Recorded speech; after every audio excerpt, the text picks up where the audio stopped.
Frank Vogel gets fired today after going 49-33 with the Phoenix Suns in his first year. So we fire Monty Williams, we bring in Vogel, and then fire him after going 49-33. That's a pretty damn good record, especially in the West. Was Vogel the problem? Not fully, no. But was he the answer to kind of eliminate some of those problems? No, obviously not.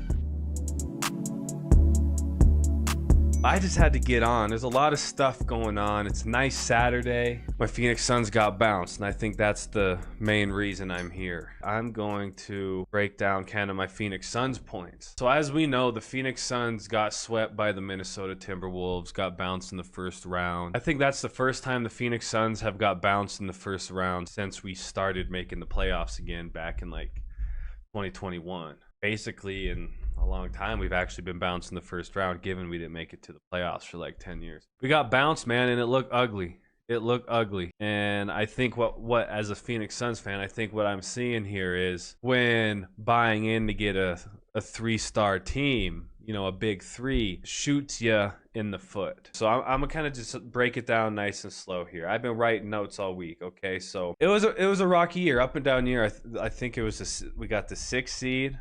So we got the Timberwolves at the 3 seed. You know, last summer we blew it all up. We got rid of Monty. And follow the theme here. We got rid of Monty, Chris Paul, Mikal Bridges, Cam Johnson, DeAndre Ayton. We let Saric walk. We got rid of a big chunk of that finals core. The team that brought us to the finals. Yeah, I thought, let's blow it up. Not completely, but yeah, I think it's time after last season. It was time to at least make some changes, right? Campaign, gone, exactly. Culture, dudes. Key component of what I'm trying to get at here. Culture, right? We got rid of all those people, right? And it all started, you could argue, is when Jay Crowder didn't want to play and didn't play. But it all started when we got rid of Mikal, Cam Johnson, and a boatload of picks. I believe a boatload of picks for Kevin Durant. I'm the Phoenix Suns in that situation, and there's an opportunity to get Kevin Durant. Absolutely. You gotta go get Kevin Durant, right? If the expense of Mikal, put it in the perspective from that specific lens right there. Okay, we are giving up, you know, a young star in the making in Mikal Bridges, but we're gonna get Kevin Durant. We're gonna go get this ring, right? It's like, okay, because Kevin Durant supposed to take that team to the next tier, right? Mikal's still, you know, he's not at that level yet. I don't know if he'll ever get to the level of Kevin Durant, but Kevin Durant brings a completely different beast to the Phoenix Suns that we have alongside Book. Is another just straight out scorer. And Mikal could score, don't get me wrong, but given this deal, he had to be the one, right? He had to be the centerpiece of that deal because he's that good, right? But Kevin Durant, man, we're gonna get Kevin Durant. So it starts there. We get rid of Mikal and we bring in KD, but KD's still hurt, right? I believe he had a hurt knee, and he didn't play too many games with the Suns in the regular season. And then first round, did we get the Clippers first round last year? I don't know. I think it was the Clippers in the first round last year. We beat the Clippers, right? And then we meet the Nuggets. KD, Book, CP3, Ayton. You know, we're in here. We take the Nuggets to 6. We lose in 6. I think we're the only team to get 2 games on the Nuggets in the playoffs last year. Then we go into the summer, man. Nuggets win it. So we lost. Okay, let's put it here. We lost to the NBA champions, right? We lost to the NBA champions. We lost to the NBA champions and a team that I didn't really think anyone was going to beat. I thought the Suns could beat them for sure. You know, I thought the Heat had a shot. The Heat had that mojo going. It was the Nuggets year. I don't think there was... It would have taken another really, really special team to beat the Nuggets. I'll just say that. And you know, it is what it is. So we lose to them, and so we get all panicky in the offseason. It starts with Monty Williams. We get rid of Monty Williams, man. People are saying, oh, his teams can't play defense, and oh, the relationship with Ayton, and this, that, and the other. Monty he's the first one to go. And that was, I think, the biggest mistake the Phoenix Suns could have made from a head coach standpoint. There was really nobody out there that I thought was a better fit for the Phoenix Suns. Monty created the Valley Boys culture. He let his guys do those types of, you know, if y'all remember that 2000 run when we went to the bubble, and I think we went 6-0, we did everything we needed to do to make the playoffs, except another team had to lose. And we were the only undefeated team in the bubble. It was looking great. but we had that Valley Boys vibe behind them, right? A young team, confident. You know, they were dancing out there. They were just like having a time of their life. Mikal was breaking out. Book was breaking out. Ricky Rubio was running the point, you know. And Monty Williams had like the perfect system for all of that. We go, we're only 6-0 team in the bubble. All right, then we come into the next season. Okay, look at this young, talented team that's going to do something. They have the potential to do something special. Okay, we get rid of Ricky Rubio for Chris Paul. I think I can't remember specifics on that deal, but we got rid of Ricky Rubio basically and plugged Chris Paul in. And what we do? You know, Jay Crowder came in. I don't know. Yeah, Jay Crowder came in. We signed Saric. We had Ayton down there. We were deep. Campaign, Book, CP3, Mikal, Cam Johnson, Saric, Ayton. Dude, we were deep. And there's more. I just can't think right now. We go to the finals. We lose to the NBA champions, who were the Bucks, right? In the NBA finals. First time we've been to the finals since the 90s. CP got hurt. Saric got hurt. Saric blew his knee out. Chris Paul couldn't shoot the ball. And that's the thing with him. Some reason he just gets hurt all the time. And it is what it is. We lost, right? So we come into that next season. We have the best record in the league. We basically kept everything together. We didn't move anybody. We kept everything together. Best record in the league. We're doing amazing. We have a tough first round series. Chris Paul's already kind of hurt. The Pelicans take us into a tough 6 games. Maybe it was 7. I can't remember. Pelicans gave us a good run. And then we meet the Mavs and we lose to them in 7. And this is when it all went downhill, is right here when the Mavs beat us in 7 games. You're going to play against guys like Luka and a Mavs team. They might not be going crazy in the regular season. They'll be in that 5-6 spot. You catch them in a 7-game series, and the way they were playing us, man, spot-up shooters not missing. Reggie Bullock, man. It was just like, oh, my God. It's hard to beat a team when they're not missing, and they're just in that flow and moving the ball and just doing what the Mavs did. And I can't say we played terrible. We didn't play our best, obviously, but we lose to them in 7. We lose to Luka Doncic in the Mavs in 7. And look who they had, Jalen Brunson. Little did we know at the time. If you knew, you knew. But Jalen Brunson on that team is nothing to be overlooked. Man. And look what he's doing now. You know what I mean? So that Mavs team was better than maybe people have thought in that moment. Because now look at Jalen Brunson. Yes, his game expanded, but look how dumb he was going in that playoff run. I don't know the stats. I can look them up, but Jalen Brunson had a hell of a playoff run that 2022 year. What do? You can't. We lost. And that's when people start panicking. Jay Crowder sits out that next year, doesn't want to play. Ayton, that Mavs series kind of exposed some things. Ayton's kind of checked out, not getting along with Monty. And he's starting to kind of, from the outside looking in, I don't know what's going on behind those doors. But it's okay, it looks like dudes are checking out. Maybe they're not getting the shots they think they deserve. And that's what made those Suns teams good. That's what made that 2021 to 2022, those 2 seasons of Suns teams so good, man. It didn't matter who was getting the shot. We were moving the ball. We had a nice offensive flow. We were pretty good on defense. Ayton protecting the paint. Mikal being a 3-way threat. When I say 3-way, he could score it, put the ball on the ground, shoot the 3, and lock down on defense. We had it all. To look where it's at now, to look at where those Phoenix Suns teams are from then to now, it sucks. Because we started to panic after last year. Well, when we lost to the Mavs, and then we kind of had a rough time last year. We lost to the NBA champions, and then that's when everyone panicked. We got rid of Monty. Okay, we get rid of Chris Paul. We get rid of Ayton. We gutted what was the blueprint for the Phoenix Suns franchise. We gutted it. We got rid of all those guys. Mikal, Cam, Chris Paul, Ayton, Monty Williams. We let Campaign walk. Crowder walked. So that's 7 guys from that finals run gone.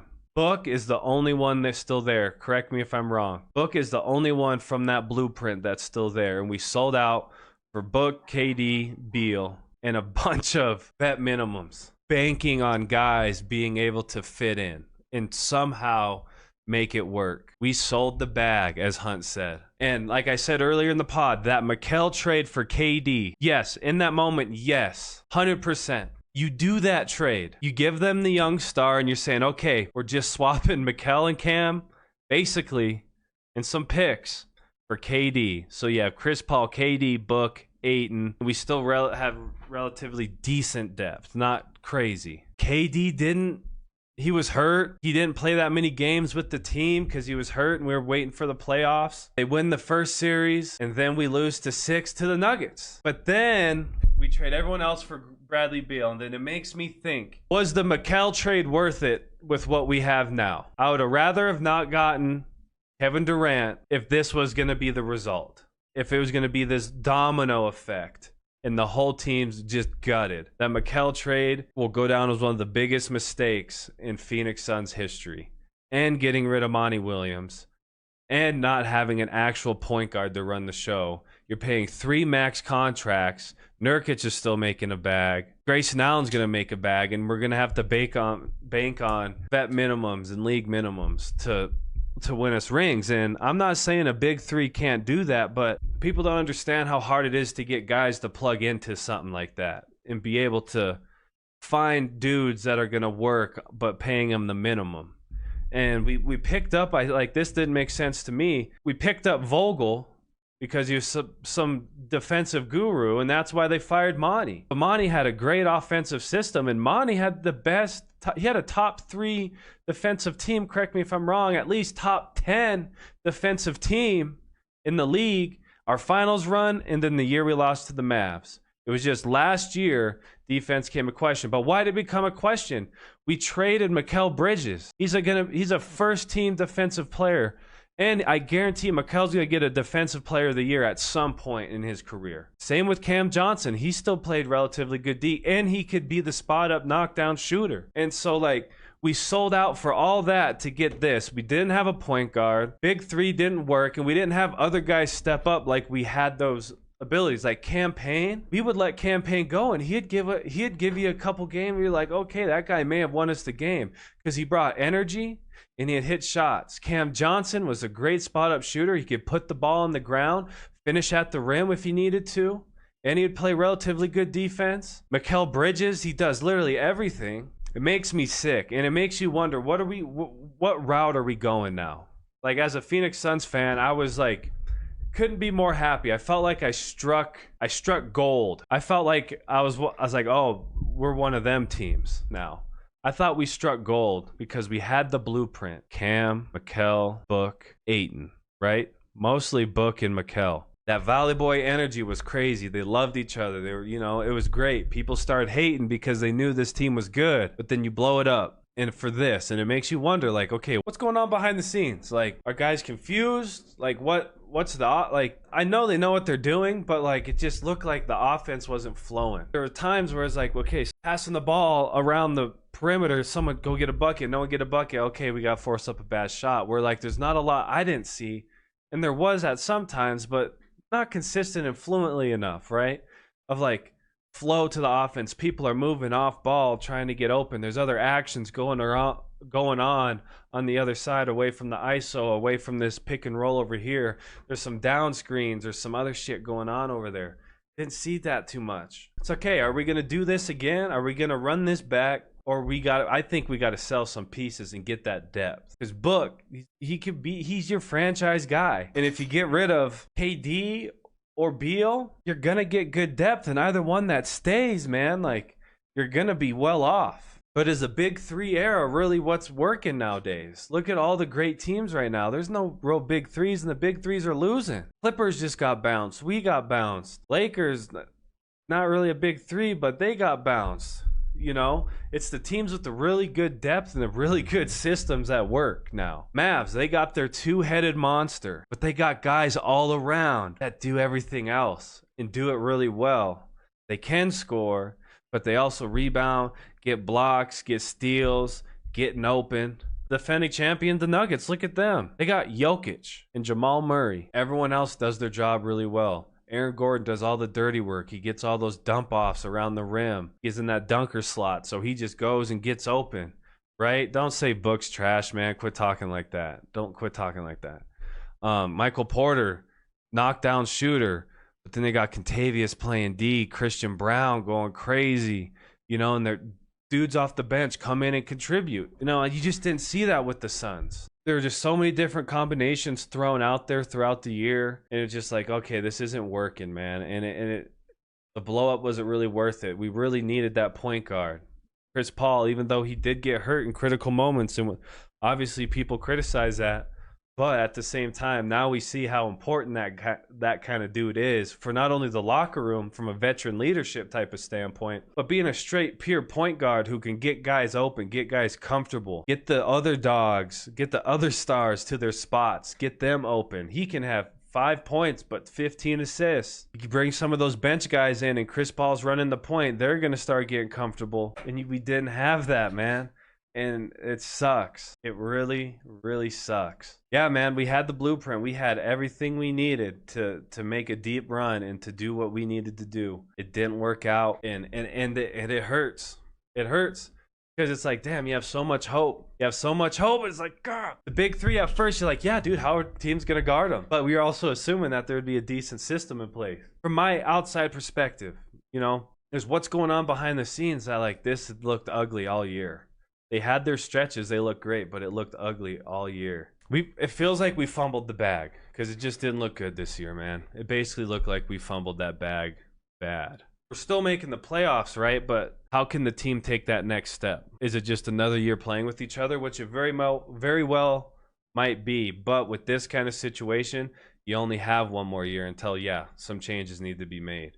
And I feel bad for dudes like Bradley Beal on our team. He's used to getting averaging 30. That he comes in, it's just like it doesn't look comfortable, right? Like it doesn't seem like I don't think we saw too many times the big threes, Book, Beal, KD, all look comfortable in the same game and do their thing. From my opinion, you sacrifice one of those two, KD or Beal. I think Book's the guy who got to stay in Phoenix forever for a point guard and some depth. But then the question is, who is that? Who is the point guard and who is the depth that the Suns need to go get? What options are out there? I think Nurk is a great piece down there. I think he's fine. Balled out this year for the most part, man. Nurk's a dog. I think that trade for Ayton, 100% worth it, regardless. I think that trade's 100% worth it. Ayton was checked out.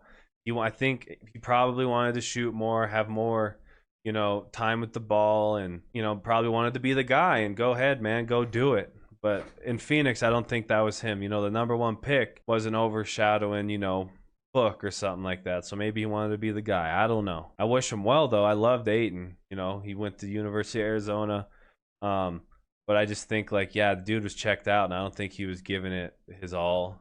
Maybe, sometimes that's just how it is. You're playing for a coach you don't like or situation. It's easy not to. That's just my perspective. I don't know what it is. So I'm not saying that's just what I think it is. Sucks, bro. It sucks. What's up, everybody? I'm about to go to bed, but I needed to make a video to add on to my Phoenix Suns portion of my YouTube vid. My boy Zach was about to upload it, but in the midst of all this, Frank Vogel gets fired today. I want to add this on because it kind of just goes with the whole thing I've been talking about. So we fire Frank Vogel today after going 49-33 with the Phoenix Suns in his first year. So we fire Monty Williams, we bring in Vogel, and then fire him after going 49-33. That's a pretty damn good record, especially in the West. Was Vogel the problem?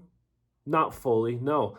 But was he the answer to kind of eliminate some of those problems? No, obviously not. It's like I said in the video, it looked ugly sometimes. Just no flow in the offense. The defensive side of the ball, and the reason why we got Vogel just didn't really pan out. The firing of Vogel now resembles that we are doubling down on our big three of Book, Beal, and Kevin Durant. Essentially, that's kind of my vibe from it. Who knows? Anything could happen. We could trade anyone at any moment. Basically saying, he's going to be the scapegoat. We're going to try and get somebody else in here that can kind of match with the personnel. Their system is good for the personnel that we have. Is that Budenholzer? Ty Lue potentially? Is that JJ Redick potentially? There's a lot of people out there that, it could be, but are they the best fit? And again, and I can't stress this enough, we gave up up Monty Williams for all of this. We fired the guy we came in to replace Monty. And the Pistons weren't that good this year. Just watch to see what he does to them. Watch where that team's at next year. I'm not saying they're going to be in the playoffs, but I think they're going to be knocking on that door. So no, Vogel wasn't the full issue, but he's the one who's being scapegoated right now. Who do we get? I don't know. We need to find a point guard along. I think that needs to be the main priority, is finding just someone who can run the offense, get people to their spots, get them comfortable. We can't have KD, Beal, and Book being the primary ball handlers. Is there a trade for KD or Beal that would interest not only them but another team, and interest Beal enough to waive his no trade clause? I don't know.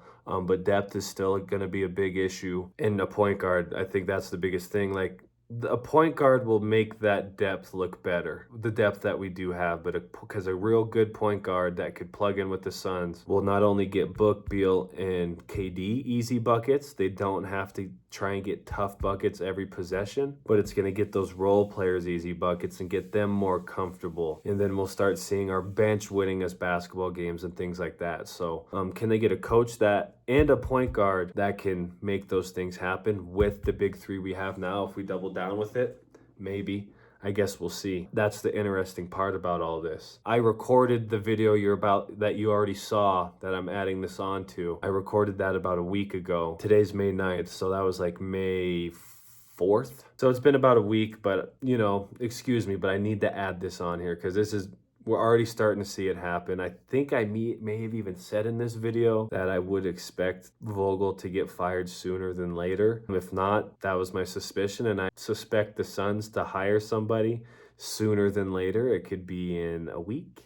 It could be today when this video drops and I have to drop another video. It needs to be sooner than later because off season's right around the corner. You need a guy in there to get familiar with the guys, and once we start training camp, summer camp or whatever they do, things need to already be set in stone. So it'll be interesting to see what we do, but I think right now with this Vogel doubling down on the big three, but we're also starting to see some things fall into place and that they're already active in making moves. Again, I don't know if Vogel was the full issue. I don't think he was really the right guy for the gig. I was always biased to Monty, so I felt like and Vogel's a great coach. He's an NBA caliber coach. But just from my opinion, I felt like Monty was the better guy for the job. Is Budenholzer the guy for the job?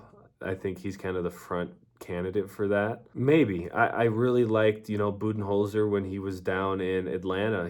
Those Atlanta teams with Al Horford, Jeff Teague, but those Al Horford, Jeff Teague teams with Kyle Korver, they were nasty, and he won Coach of the Year, and I think they had the number one record in the league one of those years. And then he beat the Suns in the finals, right, with Giannis in them, and he put a really good system in with Giannis, and look where the Bucks are at now without him. Budenholzer could be the guy for the job. It's just a big question mark. I guess we'll just never know. Is there a coach that's really meant for this job? Because it's a really rare and hard task to deal with. A team with 3 superstars. We have the aprons of the tax brackets or whatever they do with the salaries, and a bunch of guys on vet minimums or league minimums. You haven't seen this too often. If we have seen it, I don't think it works. Guess we'll see, man. We'll see.